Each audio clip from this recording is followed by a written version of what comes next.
Is there data out there that is showing, have you seen anything that is showing that we are losing the active amount of stem cells in our blood at an accelerating rate in the modern day?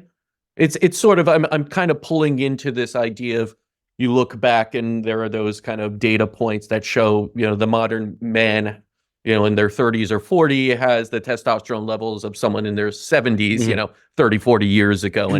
And there is an accelerating rate of decline of testosterone from a number of factors, mostly environmental factors, food, other things. Are you seeing anything like that in stem cells where we're kind of saying, well, we're losing them quicker and quicker? We don't have as many as we should or used to have. The method to count stem cells really was discovered and really developed and utilized from the mid 1980s. Mm, So we don't have this kind of historical data of pre-industrial time, if you want. sure. So here's what I can offer as some sort of contextual answer to your question. Uh, when we look at the effect of cigarette smoking, and I mean here the smoker or filtering the ambient air after somebody smoked, and I filter that and I put stem cells in contact with that, we see in both coming from the cigarette itself and from the air the same impact on stem cells' ability to migrate into tissues and proliferating. So we haven't done it with ambient pollution, air pollution, but already done with that one, we see the impact. We see the impact with alcohol. There's a lot of things, systemic inflammation and oxidative stress. All of these suppresses the ability of stem cells to do their work. Stress. If you take a mouse, I think it was done in rats, doesn't really matter. If you put the animal in a pool, first, you take a blood sample and you look at the ability of stem cells to migrate. They have these devices. It's a migration chamber. At one place, you inject the signaling molecule that normally an injured tissue would release, and you see stem cells migrating toward that molecule. So there's a migration gradient. So now you put the animal in a pool. They hate to be in water. It's very stressful. So you leave them for a minute or two. Then you take the animal out. Then you take a blood sample and you repeat the same exercise. And you see that their ability to migrate is suppressed and their ability to proliferate is suppressed. Now extrapolate that to modern life today. Who does not live since, and unfortunately, younger and younger age these days with internet phones and everything, who does not live constantly under a certain amount of stress? So our ability to repair is constantly suppressed for decades. So if you, with everything that we've said before, you can understand now that just with that factor, don't add anything else, it explains on its own the development of more and more of these age-related diseases, because this decrease in stem cells is experienced earlier in our lives.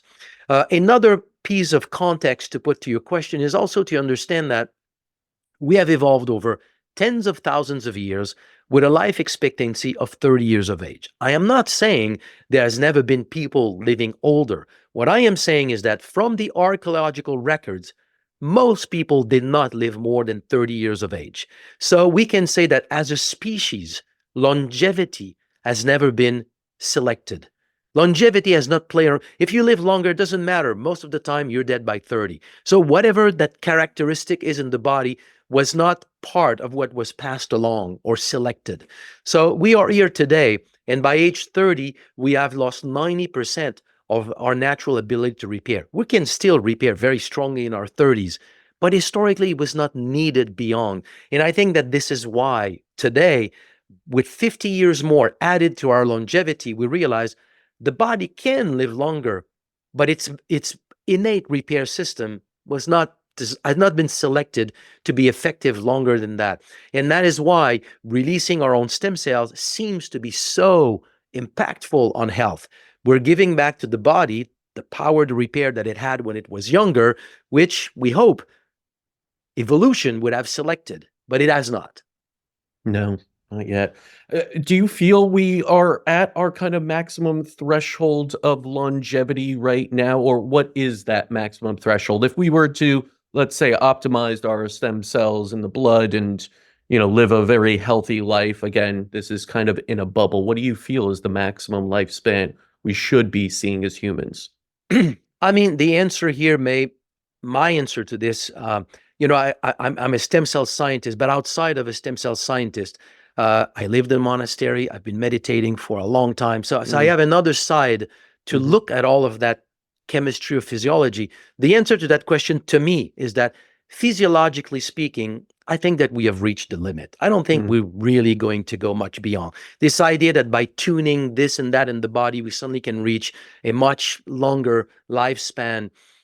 I'm not really believing this. What I think, though, is that as we become more and more spiritual beings, as we understand more and more our immortality at another level than the body, where we're not mhm, afraid that we're going to lose that envelope and that's the end.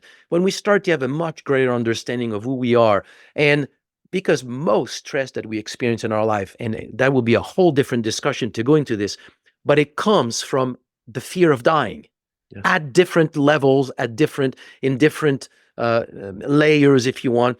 Once that fear is gone, we put the pressure that we put on ourselves completely changes. Also, the belief: who is born in this world not believing that you cannot really go beyond 100 years old?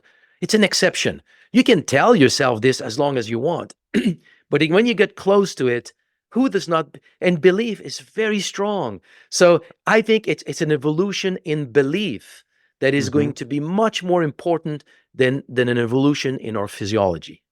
Yeah, I tend to agree with you. I go back and forth on this and look at, the more scientific mitochondrial, theory of aging. And if we could really support it, we could go much, much further. And I think, the question that it begs is, how are we spending our time, the quality of the time, and are Mhm. we living a spiritually and fulfilling life?